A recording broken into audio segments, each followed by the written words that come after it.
Assalamualaikum warahmatullahi wabarakatuh. Om Swastiastu, Shalom, Nama Budaya, Rayu, Rayu, Rayu. Salam kebajikan. Pada kesempatan 20 Agustus 2024, Gajah Purwo Nusantara lagi berada di Jawa Tengah, tepatnya berada di Candi Ceto yang berada di Gumeng, Jenawi, Karanganyar, Jawa Tengah. Candi Ceto merupakan candi bercorak agama Hindu yang diduga kuat dibangun pada masa akhir era Majapahit, yaitu pada abad ke-15 Masehi, yang berada di lereng Gunung Lawu dengan ketinggian 496 meter di atas permukaan laut.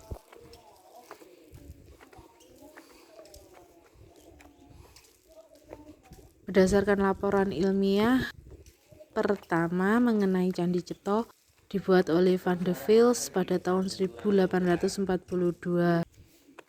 J. Barnett Kempers juga melakukan penelitian mengenainya.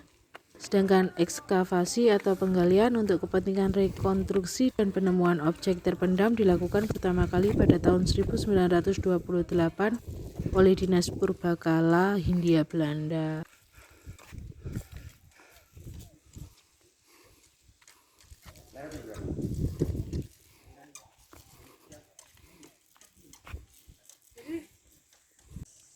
Ketika ditemukan, keadaan candi ini merupakan reruntuhan batu pada 14 teras atau punden bertingkat memanjang dari barat atau yang paling rendah ke timur. Meskipun pada saat ini tinggal 13 teras dan pemugaran dilakukan pada 9 teras saja.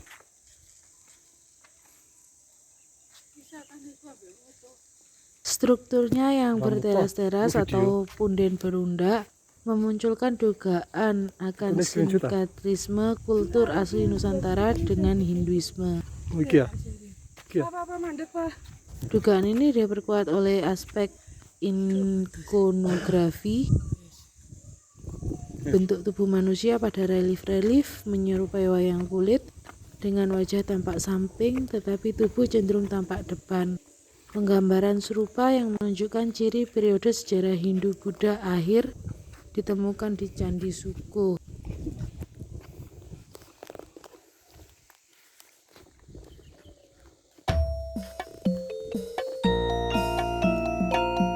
Kompleks Candi Ceto ini terdiri atas 9 tingkatan berunda sebelum gapura besar berbentuk candi bentar.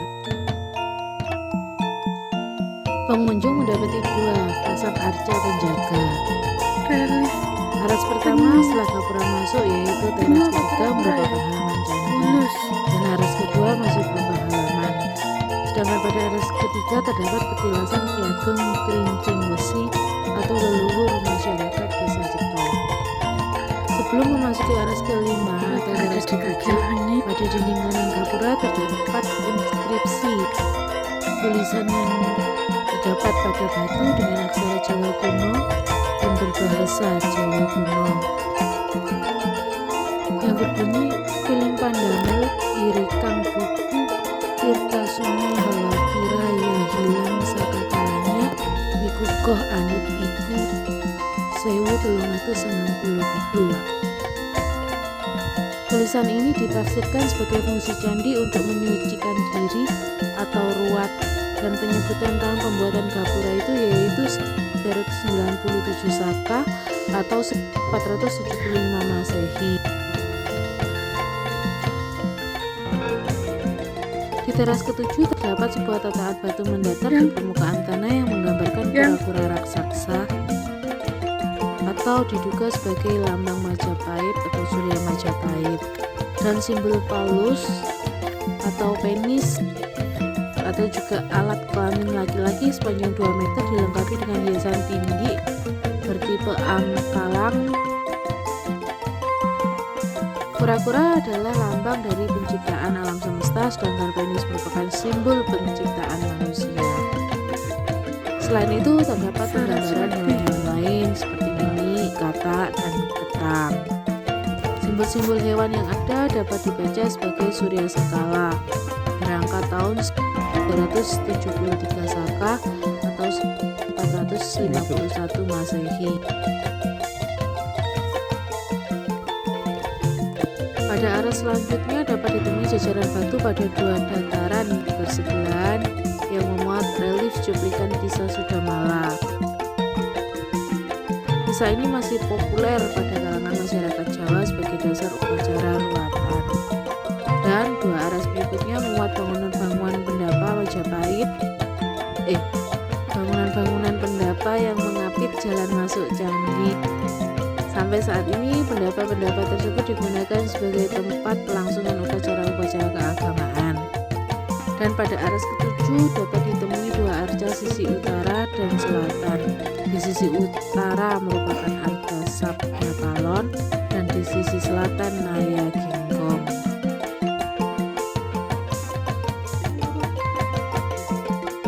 Di mana kedua tokoh tersebut adalah sosok yang diyakini sebagai abdi dan penasehat spiritual Sang Prabu Brawijaya V.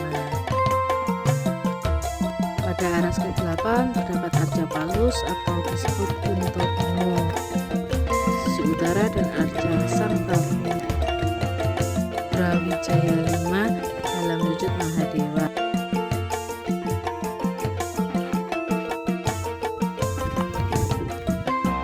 Dan aras terakhir, aras yang ke-9 adalah aras tertinggi sebagai tempat pemanjatan doa.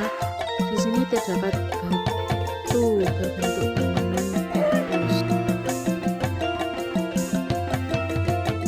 Pada bagian teratas kompleks Candi Cetok ini terdapat sebuah bangunan yang pada masa lalu digunakan sebagai tempat pembersihan diri sebelum melaksanakan upacara